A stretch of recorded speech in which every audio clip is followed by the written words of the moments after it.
Hey there, you just clicked on First Down Punts. Nice move. This is a podcast about football and how it relates to fantasy football. Hope you like what you hear. We're going to get this thing started. Let's get crazy.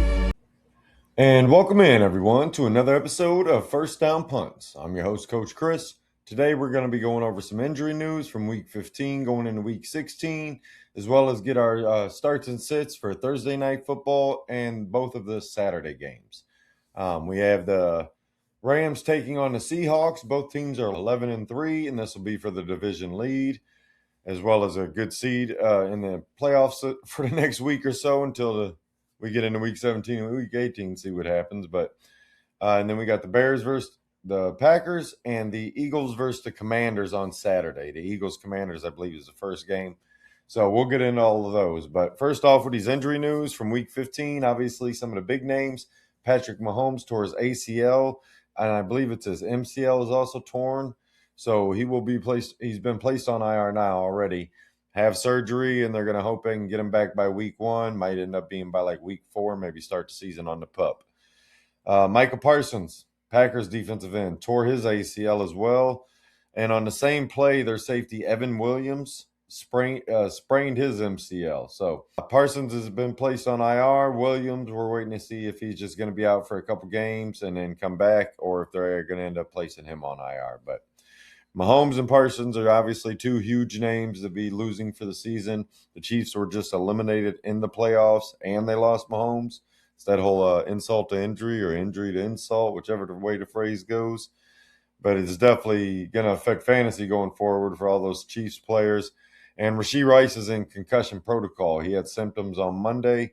And this is what I talked about last week, that if the Chiefs ended up losing and the scenario came where they got kicked out of the playoffs, you're going to see a lot of their players start taking weeks off just because of they don't want to risk any further injury to be already being banged up. So that's what happens to teams that get knocked out the playoffs. We had a handful of them this week, but the Chiefs have definitely taken their loss and will be looking towards 2026 now. As far as the Packers go, losing Parsons hurts because right now they're a playoff team. We'll see what happens down the stretch here. The Lions still have a slim chance, but the Packers and the Bears are in the driver's seat when the driver and passenger seat. Lions are chasing, running behind the damn car right now, trying to catch up.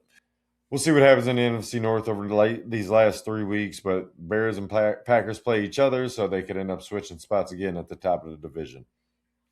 Devin Neal, running back who has been replacing Alvin Kamara, has injured his hamstring. He has already been ruled out for Week 16. Audric Estime, former Broncos running back, he's a plotter, but he got some catches in this game. He could end up being the starter going forward. They also have Evan Hull, so a couple names to be looking at. My pick would be Estime out of those two. And Saints wide receiver Devon Vele, who had actually been doing really well the last few weeks, he ends up hurting his shoulder, and he has already been ruled out for Week 16 as well. Ricky Pearsall, 49ers wide receiver, hurt his knee and his ankle. He's only been back a handful of weeks, whatever it was. And now he's going to be out Week 16 more than likely, and possibly Week 17, Week 18, depending on the severity. Woody Marks left the game with an ankle injury this past Sunday. They said they just held him out for precaution. They were up, I think, 19-0 at that point. Jawar Johnson, the rookie running back, I don't even know where this guy came from. He definitely made an impact. I can't remember if I don't know if it was 94 or 104 he had. It was somewhere right in between there. But all the same, had a hell of a day for a guy coming off the bench and filling in for the injured Woody Marks. But it sounds like Marks is going to be okay going forward. Definitely pay attention to the Thursday, Friday practice reports. Christian Watson, I know we all seen this. He landed funny. I thought he broke his clavicle, his collarbone when he landed, or AC joint or something like that. But he ends up having a chest injury. He went to the hospital, get his lungs checked out, everything checked out. Sounds like he's going to be able to play this Saturday versus the Bears. So, again, practice reports. They had a Tuesday, Wednesday, Thursday practice reports. Friday will be their travel day if they travel. So just something to pay attention to. I mean, that's all it is. Practice reports is what's important. Not necessarily the first day. I'm not worried about Tuesdays, but Wednesday, Thursday for the Packers and Bears, those Saturday games, I want to know what's going on.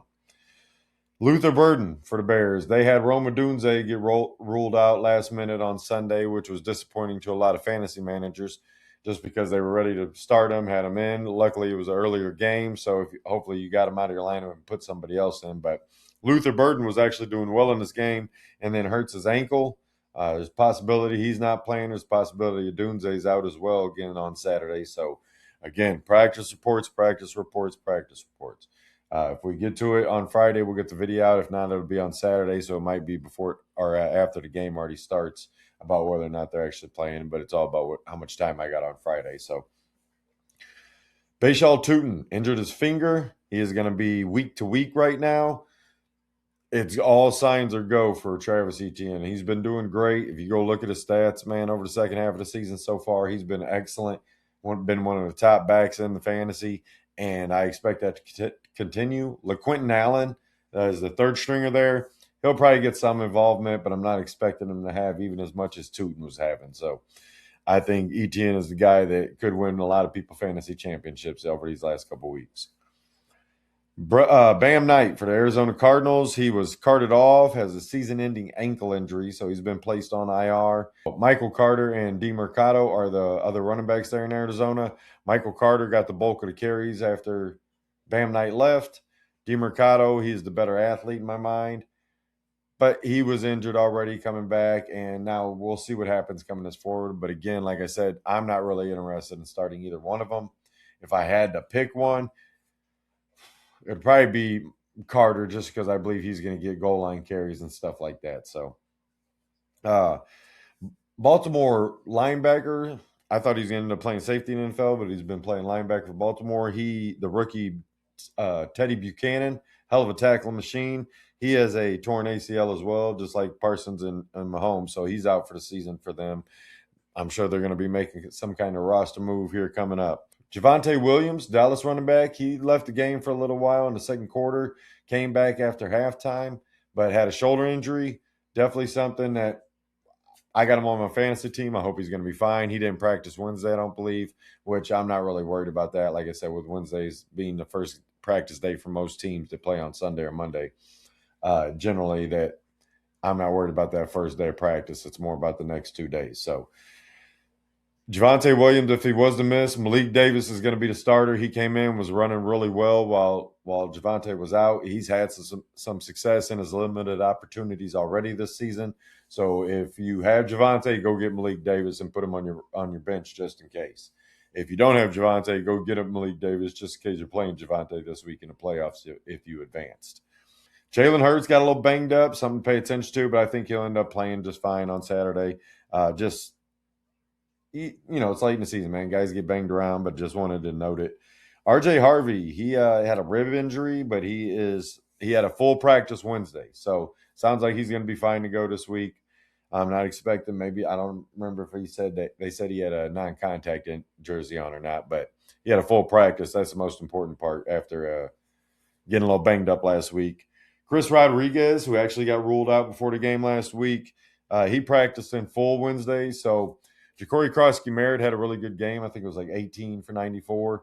And that was my argument earlier in the season was this guy needs 15 to 20 carries easy to get going in rhythm.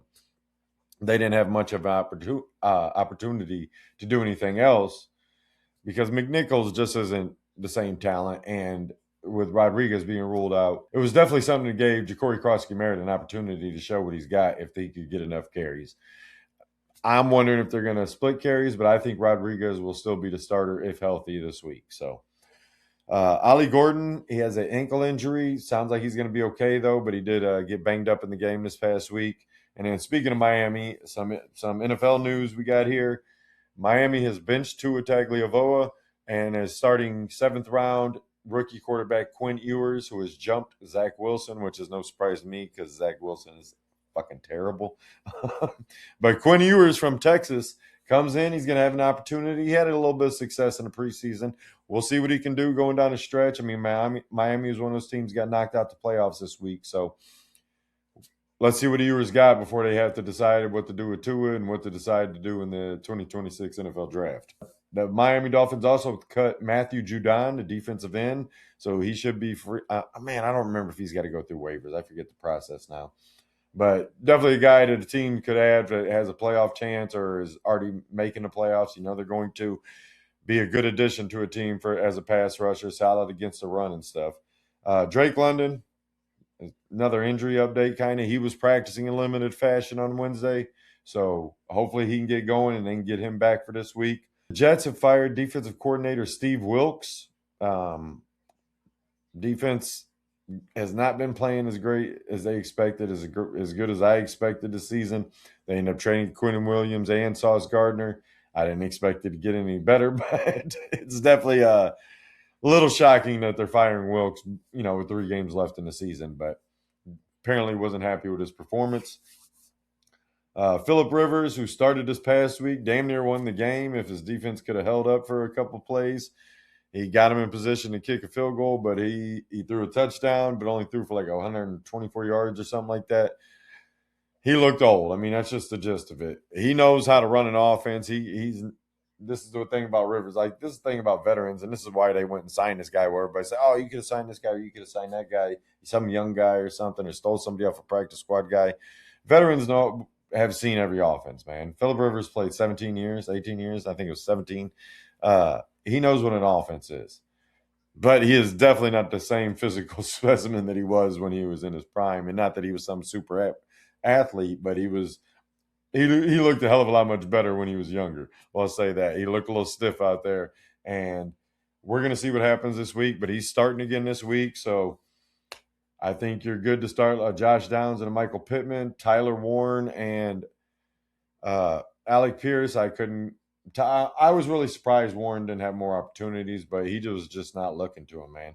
And Pierce isn't getting any downfield opportunities with Rivers at quarterback. So, and then the last thing, Jaden Daniels, the Commanders came out and announced that Jaden Daniels is sitting for the last 3 games. They're not going to risk putting him back out there. Mariota will be the starter for the rest of the season. Maybe he gets the opportunity to get a starter next year or something if he can play well these last 3 games, but definitely affects the fantasy outcome of that team.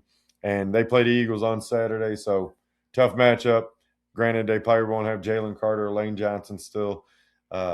Still a tough matchup for a team. One team's trying to win a Super Bowl, the other team's starting to prepare for next year. So, into these Thursday night and Saturday games, our Thursday night game is the Rams 11-3 versus the Seahawks 11-3, like I talked about earlier. 2 teams vying for the NFC West. And starts for this game are Matt Stafford, Puka Nacua. If Devontae Adams plays, I think he's going to be more of a flex option because I think they'll limit his opportunities to inside the red zone, first down type plays when they need a third down to get a first down. But I just don't think he's going to play a full lot. He's already listed as doubtful. I don't think he's playing at all. So if he is playing, it's going to be on a very limited amount of snaps, so he'd be more of a flex option. But I think in turn, you could start Colby Parkinson, who had 1 touchdown this past week, and it was gifted another by the refs, which was just unbelievably horrible call. It shouldn't have been a touchdown. He was down at the 1. He didn't bobble it till after he slid into the end zone as he was going down. But he was at the 1 or whatever, 1.5 yard mark, and should have been a Kyron Williams / Blake Corum touchdown probably. But at the end of the day, he had 2 touchdowns last week, and is going to be a helpful player for Matt Stafford if Devontae Adams is out. So if Parkinson is there and Adams is out, go get Parkinson, put him in your starting lineup. On the other side, JSN, Jackson Smith and Jigba, I'm starting him. Jason Myers, who actually won the game last week with 6 field goals, you definitely want to get him in your lineup. For flex players for this game, Seattle's defense, Sam Darnold, Rashid Shaheed, who's been coming on a little bit more lately. If he can get more involved, they're going to need him as a secondary option here for Darnold. Darnold hasn't been playing great the last couple of weeks. This is a huge game. You're hoping Darnold could get up, but I got him listed more as like a middling number 2 quarterback this week because we've seen Darnold falter in these moments. So the way he's been playing the last couple of weeks, he didn't throw a touchdown last week. You got to drop him down some in the rankings from what he was playing like earlier in the season. And then Kyron Williams, the way they've been giving Corum enough carries, I think Kyron Williams could be more of a flex option this week against Seattle's defense. I'm still starting him, whether he's in a flex or a number 2 running back spot. That's about where he's ranked for me this week just because they're giving Corum opportunities to keep him fresh. I think he can grab a touchdown, but he might only end up with like 50 or 60 yards. So not the big weeks that he might have had if he was getting a full allotment of carries. Harrison Mevis, the kicker for the Rams, yes. And then the Rams defense, absolutely. You want to start them. Granted, I think it's a little bit, I'm not expecting a big day from them. I'm expecting a solid day from them. And then sits for the game, Blake Corum. I don't want to flex him this week. Most weeks I think you could be able to, but against the Seattle defense, it could definitely be a tougher road. They're going to use Kyron a little bit more. But like I said, I still think Kyron's more of a flex because Corum will get the opportunities. But if he doesn't get the touchdown, it won't pay off like you wanted to. This is the playoffs. You got to think smart. And then all the other wide receivers, I'm not interested in Kupp or anybody like that. Like I said, Shaheed's a flex option, but nobody else as far as pass catchers go, even Arroyo, the rookie. On the other side, Kupp, like I said, Cooper Kupp, Barner, no thanks. Barner, he had been successful earlier in the season. Just not getting it done right now. It has it for the past, 3, 4, 5 weeks, something like that. Just not a guy you can trust in the playoffs right now. So on our Saturday night games, the first game, like I said, is the Eagles versus the Commanders. The Eagles are 9-5. Commanders are 4-10. Daniels is out for the season, basically. Mariota's the starter. Starts for this game. Jalen Hurts, you're starting him. Saquon Barkley, and then A.J. Brown. Those are all definite starts for me. The way Brown's been playing the last 3-4 weeks. 100 yards. I think it's 3 weeks straight now he's had 100 yards. You definitely want to get them in your lineup. On the other side, I think you're good to start Terry McLaurin, but that's about the only person I'm trusting with like full confidence. As flex players go, Debo's a flex player. Rodriguez is a flex player. I think you could honestly start Mariota in a super flex league as a number 2, just because the Eagles are missing players on that defense right now. That affects how well they can perform. And Commanders, it's a division game. They got pride. They're going to fight. It's going to be a decent game. The Eagles will probably end up winning this game, but I think the Commanders will probably put up a better fight with their offense than their defense will. We'll see what happens going forward. Flex players, Philly defense, Dallas Goedert. Like I said, Goedert has still been Hurts' favorite target, especially in the red zone. I think you'll be fine starting him if you need a tight end this week. Devontae Smith, he's probably closer to a number 3 wide receiver, maybe a low-end 3 flex guy, so that's why I got him in this position. And then Jake Elliott, the kicker, the Eagles kicker, he should have enough opportunities. On the other side, Jake Moody, I think you want to sit him probably. And then, like I said, Debo, Rodriguez, those guys are flex guys, but sits, Jake Moody, Washington defense. No thanks to Ja'Cory Cross-Meredith if Rodriguez is playing. If Rodriguez doesn't play, Bill gets the flex spot. So consider that. Keep updated on practice reports and game time decisions and actives and all that stuff. And then Jahan Dotson on the other side, no thanks. I don't think there's a Tank Bigsby. We're not looking at anybody like that.